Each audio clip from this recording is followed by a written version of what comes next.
pessoal, tudo bem? Estamos aqui novamente para continuar com o trabalho dessa playlist que se dedica exclusivamente a tratar de filosofia. E como eu já havia comentado na semana anterior, aliás, no último vídeo, eu gosto bastante de trabalhar a filosofia em traços através da história da filosofia, em especial aqui no ensino médio, que é para quem esses vídeos supostamente se dedicam, né?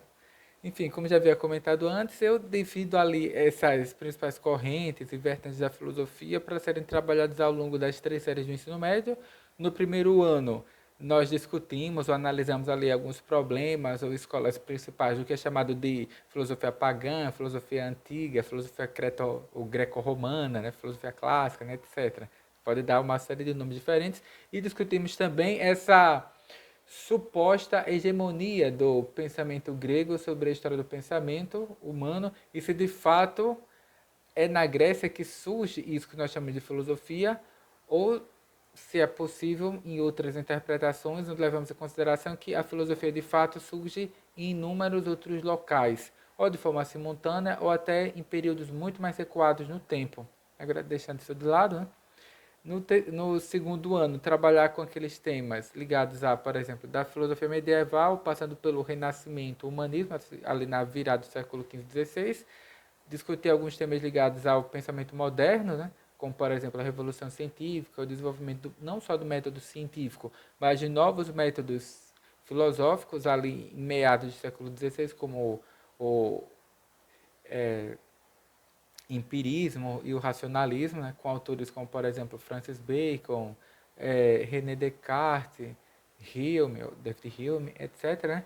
E vamos até ali esse período mais elevado, né, da modernidade, discutindo ali temas ligados em especial a que nós poderíamos chamar de uma filosofia burguesa, né, que seria, por exemplo, o iluminismo. Né? Tanto o iluminismo na sua vertente francesa, com autores como Diderot, D'Alembert, Montesquieu e Voltaire, até autores que, por exemplo, o Michel Onfray, né, ele chama de ultra das luzes, né? Como, por exemplo, autores que, na verdade, ou tentaram, como posso dizer, radicalizar a proposta iluminista, ou então que tinham desconfianças sobre a validade daqueles pressupostos básicos do iluminismo. Né? Quanto mais luz, mais, entre aspas, moralmente correto o justo seria o indivíduo, mais seria, entre aspas, ordeira ou sofisticada a sociedade, etc. Né? E tento discutir ali alguns tópicos, né, relacionados à obra crítica de Kant, né, que é um filósofo alemão ali acho que da segunda metade do século XVIII. E no terceiro ano, eu deixo para tratar sobre as principais escolas e vertentes e autores, né, da chamada filosofia contemporânea. Aí daí nós vamos ali de Hegel, do início do século XIX, até esses, entre aspas, últimos desdobramentos da chamada filosofia contemporânea. E basicamente ali eu divido o conteúdo, já que são 4 unidades, ou 4 bimestres, em 4 blocos específicos de conteúdos. Na primeira unidade, no primeiro bimestre, trabalhei ali com temas relativos a uma, entre aspas, filosofia germânica, na filosofia alemã, e discuti ali um pouco sobre, entre aspas, essa crítica ao iluminismo, né? Ou a filosofia, por exemplo, de uma inspiração romântica, trabalhar com, por exemplo, com idealismo e destacar 2 autores em especial, como por exemplo são o Fichte e o Schelling, e repetindo, falar um pouco sobre, entre aspas, a filosofia do absoluto, sobre o romantismo, essas várias formas de, entre aspas, de usar o termo novamente, né, de filosofias burguesas que se desenvolve ali nessa passagem do século XVIII para o século XIX, em especial na Alemanha. E tem que lembrar também que isso sortiu muito, reverberou muito e foi muito influente até nas formas de pensamento, de escrita e de crítica que se desenvolveram aqui no Brasil, né? Nesse período, né? Pelo menos a partir ali talvez da segunda metade do século XIX, porque as coisas aqui no Brasil sempre chegam com algum delay, né? Chegam, sempre chegam um pouco mais afastados do que de fato acontece lá nas, entre aspas, antigas metrópoles, né, da Europa. Na segunda unidade, trabalhar com a filosofia de Hegel, quase que exclusivamente, né? Pelo menos essa era a intenção, mas eu acabo fazendo breves comentários sobre críticos ou adeptos ali da filosofia hegeliana, né? Pensar naqueles blocos de autores, né? Hegelianos de direita, hegelianos de esquerda, discutir um pouco sobre, por exemplo, obras de autores como Schopenhauer, Kierkegaard, que é dinamarquês, sobre Karl Marx, que, enfim, é impossível pensar o século XIX, depois dos problemas do século XX, sem levar em consideração a obra do autor como Marx, né?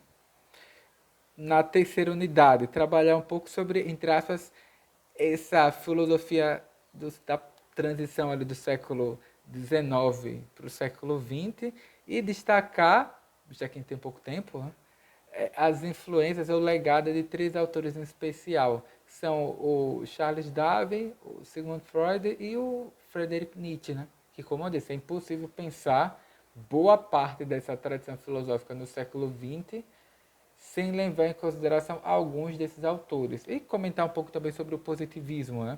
Que até hoje nos influencia nessa, esse, nessa idealização da ciência e da técnica como algo que trouxesse, entre aspas, uma elevação não só social, mas espiritual, né, para a humanidade. E fechar a quarta unidade na medida do possível, tentando pelo menos citar aquelas correntes filosóficas de fato mais relevantes no século XX, né? Por exemplo, a fenomenologia, a hermenêutica, o existencialismo, falar um pouco sobre a filosofia analítica, o positivismo lógico, isso é importante de novas perspectivas, tanto para a lógica como para entre aspas, para a epistemologia, né, no século XX, e, enfim, há um universo gigantesco que daria para a gente passar aqui, entre aspas, uma década só falando sobre essas novas visões sobre epistemologia e lógica que se desenvolve no século XX. Depois pensar um pouco sobre, por exemplo, temas ligados a uma herança marxista, né? Ou marxiana ali após Marx. Porque, como eu disse, é difícil ou seria leviano pensar o século XX sem levar em consideração, para o bem ou para o mal, as influências do Karl Marx. Mesmo que, de fato, muitos dos autores que se diziam marxistas ou seguidores de Marx, de fato, tiveram pouco contato com os textos originais de Marx. Porque até hoje, eu acho que na Rússia, ainda se trabalha na compilação das obras completas de Marx. Então, assim, imagine na década de 20, na década de 30, o contato que, de fato, os autores ali, tanto da Europa como aqui das Américas ou do Sudeste Asiático, tinham com a obra de Marx, né? E também, como Marx teve uma vida um pouco conturbada, em especial financeiramente, ele tinha pouco tempo para, entre aspas, trabalhar de uma forma mais minuciosa na conclusão de alguns dos textos dele, né? Então, muitas dessas obras mais famosas de Marx, como por exemplo Capital, ele deixou, entre aspas, incompleto, né? Ou nem chegou a publicar, foram publicadas póstumamente. Então, assim, o que de fato é o pensamento original de Marx e e qual a relação, entre aspas, desse pensamento original extraído das obras de Marx com a leitura que se fez dele, né? Em especial aí, né? Ao longo do século XX. Mas, como disse, para o bem ou para o mal, é impossível pensar o século XX sem levar em consideração esse autor alemão, né? O Marx. Comentar um pouco, por exemplo, sobre a escola de Frankfurt, que é a teoria crítica, né? Comentar sobre Habermas, é, é, eu ia citar um livro, que é A Dialética do Esclarecimento, né? Que eu gosto bastante desse livro, fala um pouco sobre Horkheim, Adorno, Walter Benjamin, né? Ou o Habermas, né? Repetindo que ainda está vivo, né? E essas, entre essas várias gerações, né, do pensamento da Escola de Frankfurt, falar um pouco sobre, entre aspas, o pós-estruturalismo, pelo menos citar, dizer o que é, quais foram os principais autores, falar um pouco sobre essa, entre aspas, tradição liberal que está tão em voga, né? Principalmente na nossa sociedade, que é tão, entre aspas, governada pelo que se comenta, se publica nas redes sociais, né? No Instagram, no Facebook, Twitter, YouTube, etc., né? E há um certo fascínio, né, da juventude por uma política de inspiração liberal, uma filosofia liberal, mas o que de fato é o liberalismo? Porque o liberalismo é uma corrente filosófica antiga, surge lá no século XVII, com autores como David Hume, Ricardo, Robbins, né? e há uma série de desdobramentos ali do liberalismo, então seria interessante realmente sair do ensino médio tendo uma visão, mesmo que superficial, mas minimamente decente do que é o liberalismo, quando ele surge, quais são as suas bases, quais são os seus principais autores, obras, né? Para não ser iludido pelas essas bobagens que nós vemos sendo proliferadas pelas redes sociais. Porque, repetindo, para o bem ou para o mal, o século XX ele dançou em torno de algumas correntes filosóficas, como do marxismo, do liberalismo, do estruturalismo, do existencialismo, de uma filosofia de inspiração, é dizer Humeana, mas é do professor Russell, né? Edmund Russell, né? Que é a fenomenologia. Aí, repetindo, impossível pensar o século XX sem levar em consideração a fenomenologia do Edmund Russell, sem levar em consideração todos aqueles desdobramentos e novas formas de pensar a epistemologia lógica, com autores, por exemplo, como o Searle, o Wittgenstein, né? E outros, né? E daí segue. E também na medida do possível, sempre que for possível, não só na outra humanidade, comentar ou falar um pouco sobre entre essas epistemologias do Sul, sobre essas filosofias decoloniais ou pós-coloniais, sobre filosofias africanas ou filosofias de inspiração africana, dessas várias formas de feminismo, sobre essa falar um pouco sobre entre aspas filosofias do corpo, discutir um pouco sobre essas novas formas de pensar o homem, a mulher, sexualidade, corpo, essa relação, por exemplo, que o Deleuze e o Guattari apresentam no Anti-Édipo, desse, entre essas, homem-máquina, né? E daí, quer dizer, o século XX, de fato, foi uma explosão em relação a novas formas de pensamento e de encarar a realidade, né? Mas, nesse vídeo, o objetivo era falar sobre, entre essa filosofia da transição, isso que nós chamamos de filosofia, que o livro escolar, né? Que é essa coisa aqui já está velhinho, porque já é nem o terceiro ano, já é o quarto ano que eu usei esse livro, porque aqui no capítulo 16 em traços do pensamento do século XIX, que é um título leviano, no mínimo, porque basicamente ele fala sobre uma filosofia de inspiração germânica ou alemão, que, em traços, eu interpreto dessa forma, seria uma filosofia ali de transição do século XVIII para o século XIX, uma filosofia eminentemente burguesa, e apesar, repetindo, desse papel visceral das redes sociais, a nossa era, burguesia, burguês não são não são palavrões, não são termos ofensivos, apesar de que nessa cultura pop, nessa cultura de erna, burguês, burguesia viraram sinônimos de coisa ruim. Então até lembra, pelo menos eu me lembro, né? Da música do Cazuza, né? Burguesia, que ele grita lá, né? Que a burguesia fede, a burguesia quer ficar rica, né? Enquanto houver burguesia, não pode haver poesia, né? E daí segue, né? Que a burguesia não repara na dor da vendedora de chicletes, né? Quer dizer, mas, né, vamos dinamitar a burguesia, como dizia lá o Cazuza, lá no início dos anos 80. Mas voltando, de fato, a burguesia ela foi sim uma classe revolucionária, ela teve um papel crucial no declínio do antigo regime, da monarquia na Europa e nas Américas como um todo, porque a gente sempre tem que lembrar que os processos de independência das antigas colônias hispânicas nas Américas e a independência, por exemplo, ou a Revolução Haitiana, ou a independência das três colônias inglesas, que corresponde atualmente aos Estados Unidos, elas aconteceram muito antes da famosa Revolução Francesa, né, de 1789. Então, assim, apesar desses ideais revolucionários de um sufrágio universal, de igualdade, liberdade, de fraternidade, de ascensão do indivíduo como motor da história, etc., apesar de textualmente, né, intelectualmente, isso ter se desenvolvido na Europa, especialmente na França, Suíça, Genebra, Alemanha, mas muitos desses ideais foram, entre aspas, formulados também aqui nas Américas. A gente acaba, entre aspas, perdendo a noção disso, porque os livros didáticos não tratam sobre isso. Há uma bibliografia que não é tão vasta sobre esse tipo de temática, mas muitos desses, entre aspas, textos, né, panfletos, né? E peças de teatro, romances, novelas que foram produzidos por essa filosofia burguesa francesa ou alemã, ela tem muito de uma inspiração em traços dessas lutas por independência e autonomia, né?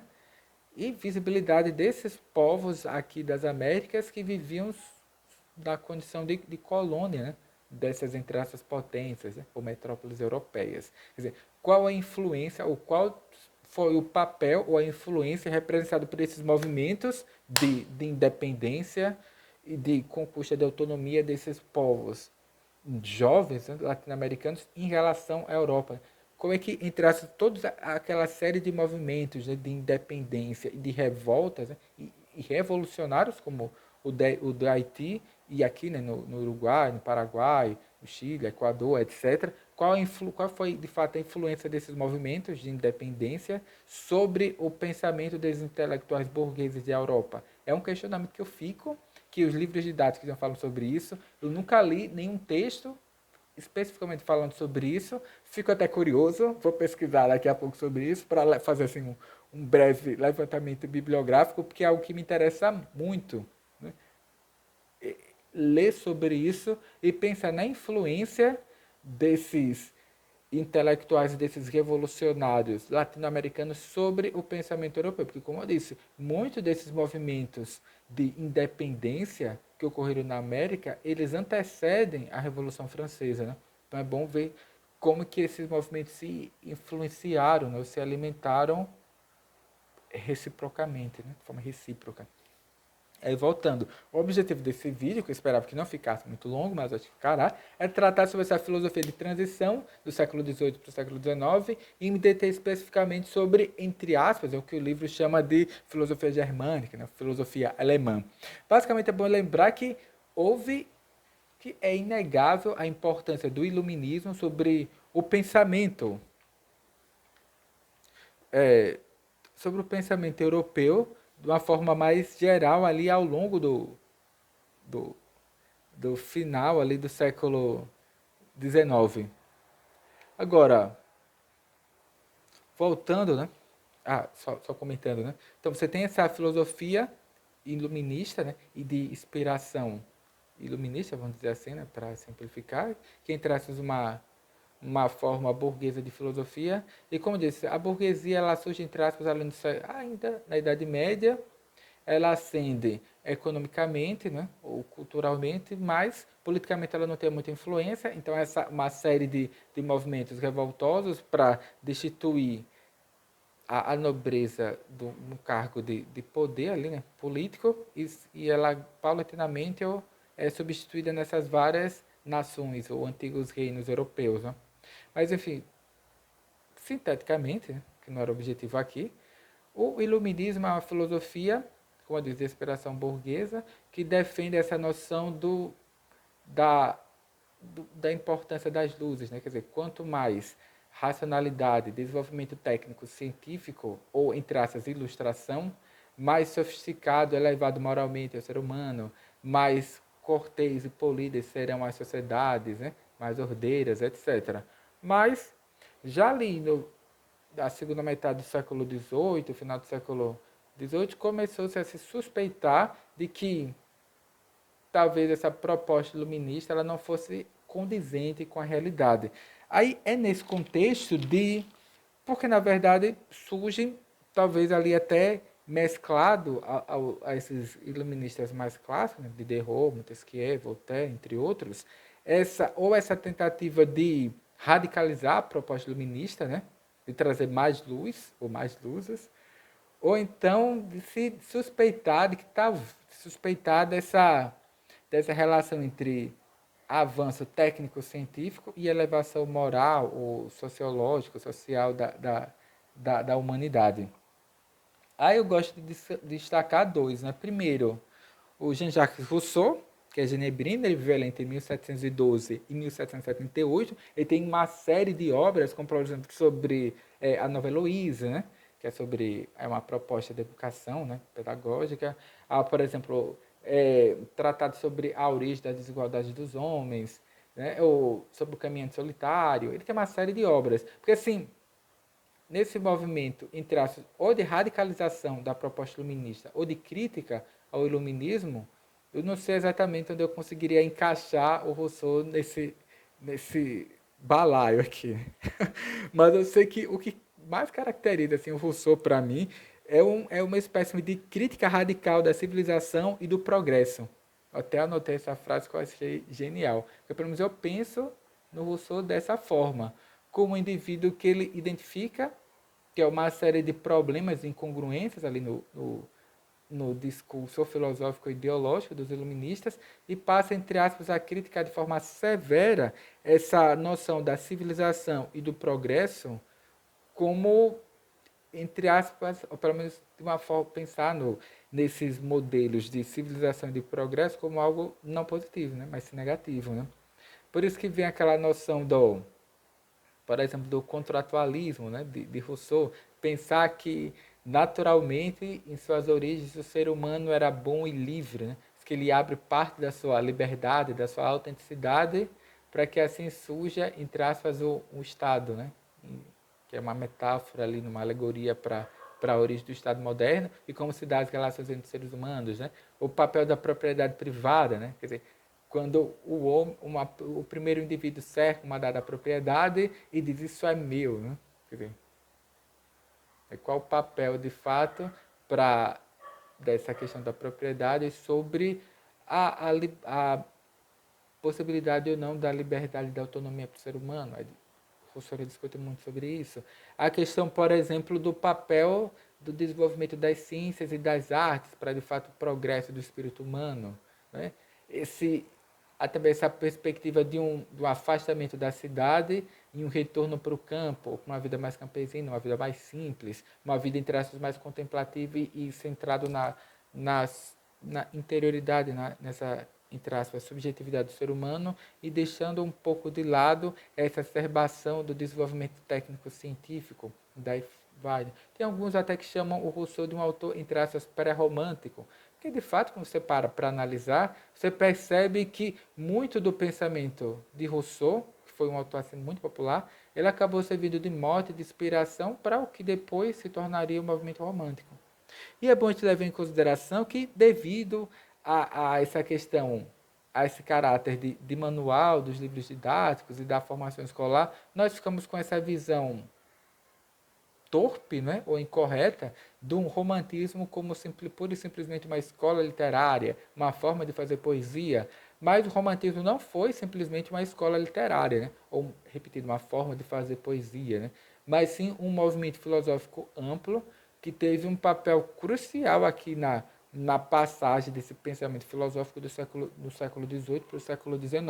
Eu até separei um livro de arte com algumas ilustrações para, entre aspas, evidenciar isso, né? De como esses ultra das luzes, né? Ou esses críticos do iluminismo e dessas noções de civilização barra progresso se expressaram, ou essa forma de pensamento também reverberou na produção artística, né? No pensamento estético do período.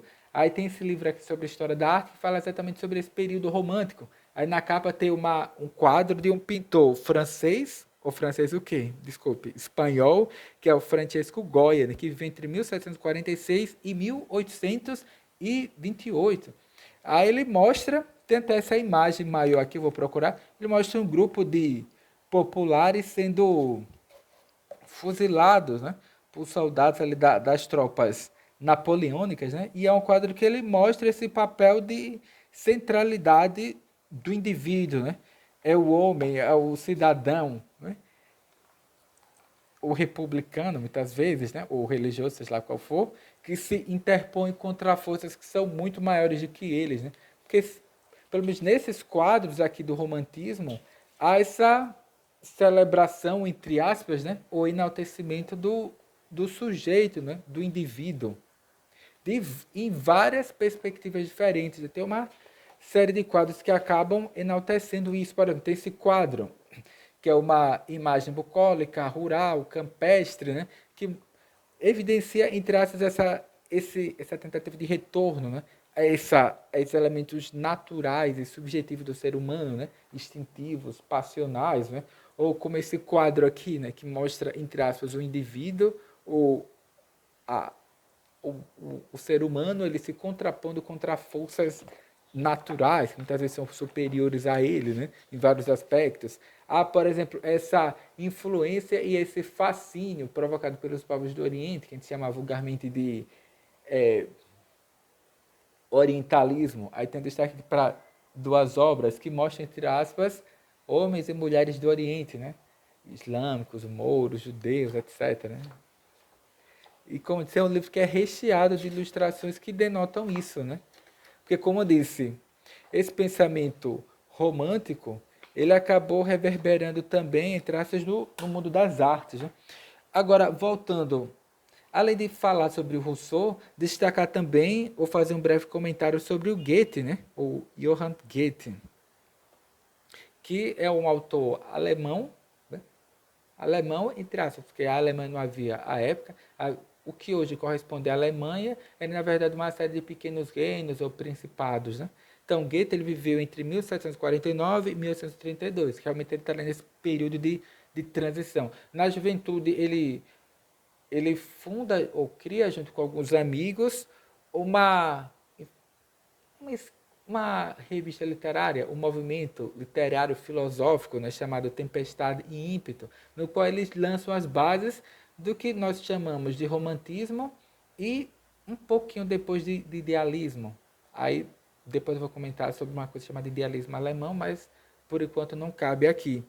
E Goethe, como dizer, ele não foi só poeta, ele foi também, ele escreveu peças de teatro, tem trabalhos sobre ciências, filosofia também, e as duas obras dele ali que são mais citadas quando se pensa ou se lembra do Goethe são O Sofrimento do Jovem Werther, que é um livro epistolar, são, entre aspas, cartas escritas por esse personagem Werther, que comete um suicídio devido a questões amorosas, estava ali de mote para uma série de outras obras, e dá a marca, e deixa, né, a marca do que seria, né, os fundamentos ali do romantismo e depois do idealismo alemão. Né? Aí você tem também uma obra dele que é famosa, que é o Fausto. Fausto, na verdade, é uma peça teatral, né, em 2 tomos, que, na verdade, Fausto ele não é uma criação do Goethe.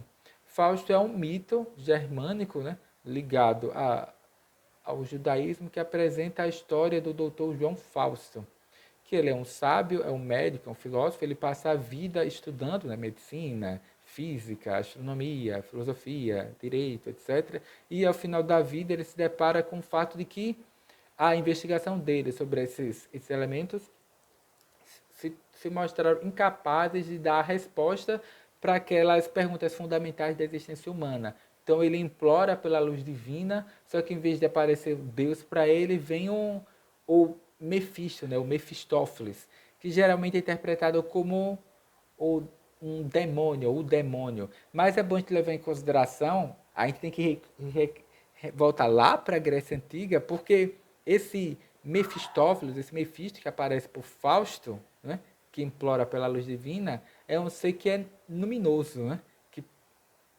Porque o daimon, né, grego, ele é bem diferente do que a tradição cristã denomina de demônio. As palavras são parecidas, mas o demônio, né, da cultura e da teologia cristã é uma coisa completamente diferente do daimon grego, né, que é uma outra coisa.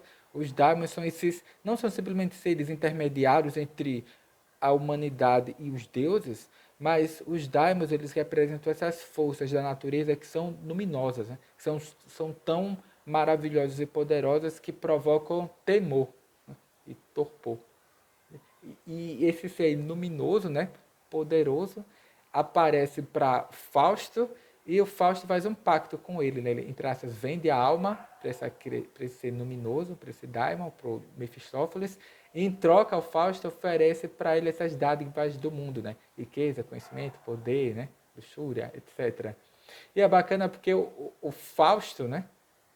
Essa obra do Goethe, ela acaba servindo como uma alegoria ou uma, entre aspas, metáfora para o pensamento filosófico contemporâneo e para o homem contemporâneo barra, né, moderno, que é esse indivíduo que, entre aspas, percebe ou alcança os limites, entre aspas, da potencialidade do conhecimento humano. Será que existe um limite, né, para isso? Né?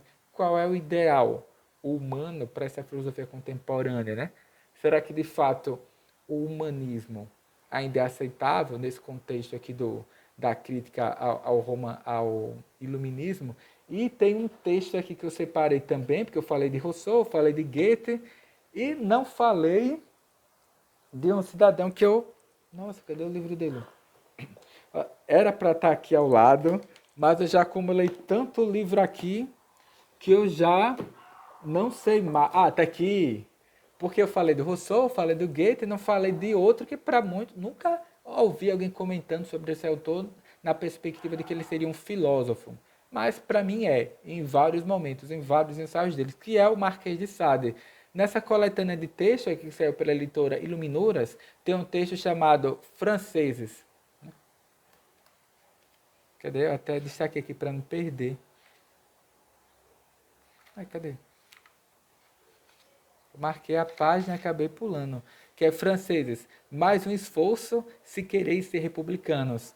Porque, claro que o Sade era mais conhecido pelos textos dele mais de caráter erótico ou pornográfico, mas ele tem uma série de textos que poderiam ser considerados como tratados de filosofia política, de ética, de filosofia do direito, e que sim valeria a pena conhecer. Voltando, tem um texto dele aqui que eu até destaquei que eu queria ler um trechinho, né? Porque eu sei que eu não posso falar textos alheios do YouTube, senão o YouTube me processa, eu corto o vídeo.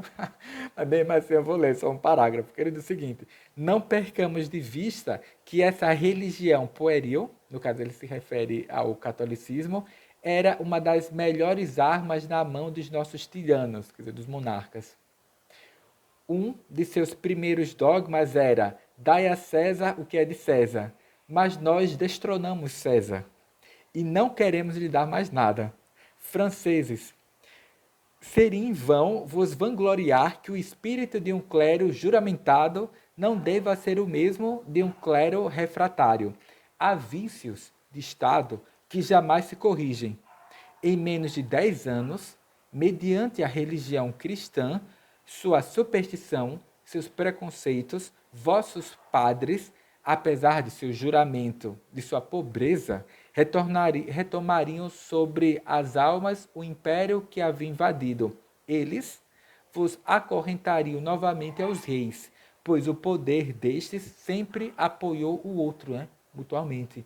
E vosso edifício republicano se desmoronaria por falta de bases. E daí segue. Porque o Sade, nesse texto, primeiro ele faz essa abordagem da religião, sim, nós destruímos os reis do poder, né, os Césares, mas ainda falta outra base dessa sociedade monárquica, que era a igreja, no caso dele, que era francesa, era a igreja católica.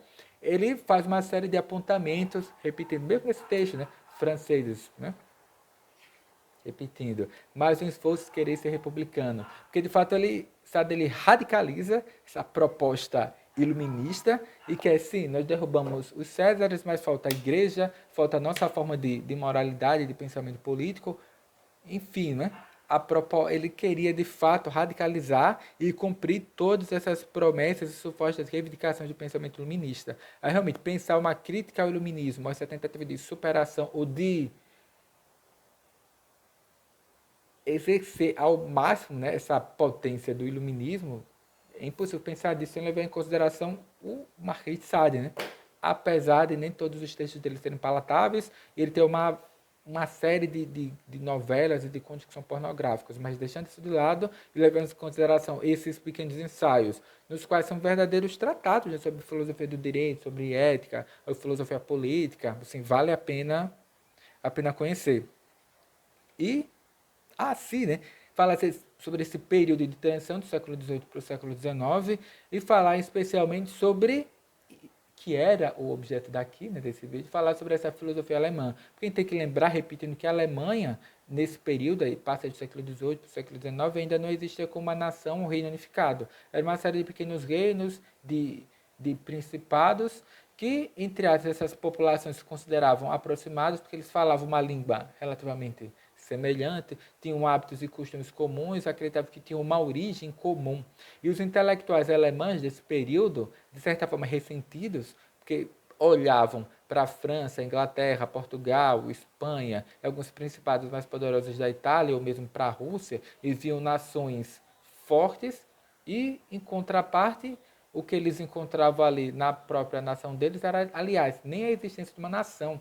A ideia é que você vê essa tentativa dos intelectuais e dos filósofos alemães, entre aspas, do período, tentarem identificar e constituírem o que seria esses elementos básicos da nação alemã, do povo alemão. Eu queria usar uma palavra, mas eu fiquei com medo de usar, que é cultura. Qual é a cultura alemã? Porque o termo cultura ele é relativamente novo. Né? Porque cultura, grosso modo, é esse conjunto de hábitos e costumes e práticas que são comuns e identificam um determinado povo.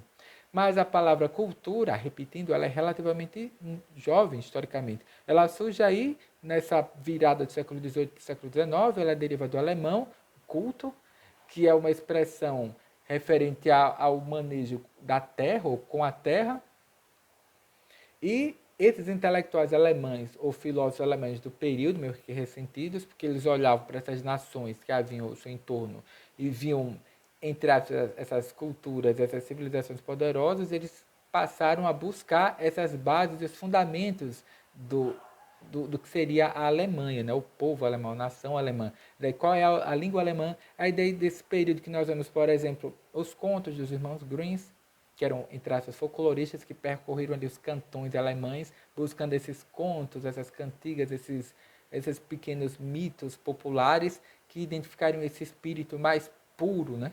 Ou telúrico, né?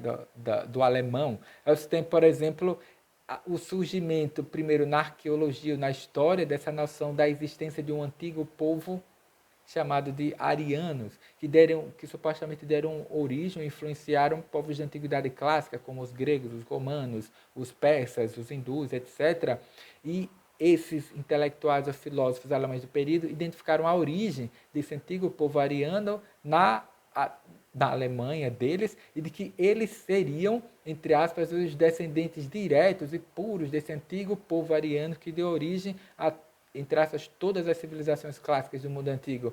E pelo nome ariano, e por essa noção de raça pura, de origem primitiva do alemão, ou do povo alemão em detrimento a outros povos, como vocês bem suspeitam, vai desaguar no século XX, e uma série de movimentos políticos, e o principal deles é o nazismo.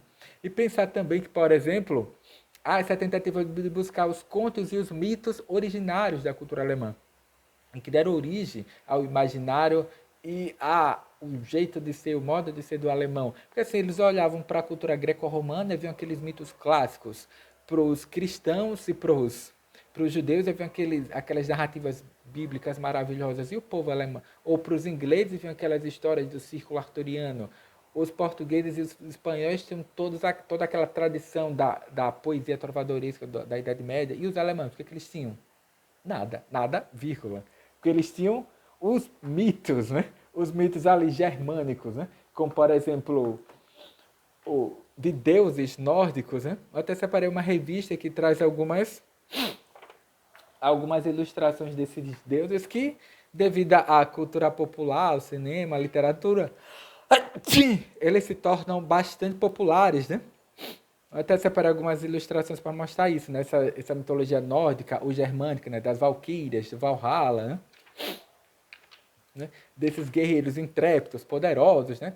Thor, Odin, Loki, Freya, outros, né? Ou no futuro, né? Ali já na segunda metade do século XIX, nós temos um músico, um artista como o Fagner, o Richard Fagner, né? Tem, por exemplo, uma ópera em quatro momentos, né? Que é o Anel dos Nibelungos. Até tem essa revista em quadrinho, que é uma adaptação, né? História em quadrinho da ópera do Fagner, né? que é, assim, não dá para mostrar aqui porque é um texto gigantesco, é um livro pesado, tem quase 400 páginas. Enfim, né? E é nesse caldeirão de cultura, nessa tentativa intelectual e filosófica de identificar as bases da cultura alemã, buscando essas origens telúricas e primevas, né? Que e seriam delas que surgiria, que brotaria essa noção desses ideais da cultura alemã e de uma filosofia alemã, que surge sobre essa inspiração, primeiro, de crítica ao iluminismo, que dá origem, por exemplo, ao romantismo e ao futuro, daqui a algumas décadas, ao idealismo alemão, e por outro, essa busca por elementos tradicionais que constituiriam a base do que seria o pensamento, o povo e a nação alemã, de que vem da literatura, da mitologia, etc., né, das origens raciais do povo alemão, dos antigos arianos, e daí vai. Né? Quer dizer, todo esse caldo de cultura, de ideologias, de pensamento político e literário formam essa filosofia alemã desse período de transição do século XVIII para o século XIX e que pare. Né? Pessoas como o Goethe, o Schlegel, o Schleimer, que é da área da hermenêutica, ou autores como, por exemplo, o Fichte, Schelling, Hegel e outros, que eu pretendo trabalhar ou comentar na próxima semana, mas por enquanto eu vou encerrar, que o meu vídeo já está com mais de 40 minutos, e a proposta é que eles sempre fossem vídeos curtos, mas não dá para debater, para apresentar ideias que são tão diversas num espaço de tempo que é tão curto. Então, por enquanto é só, e até o próximo vídeo.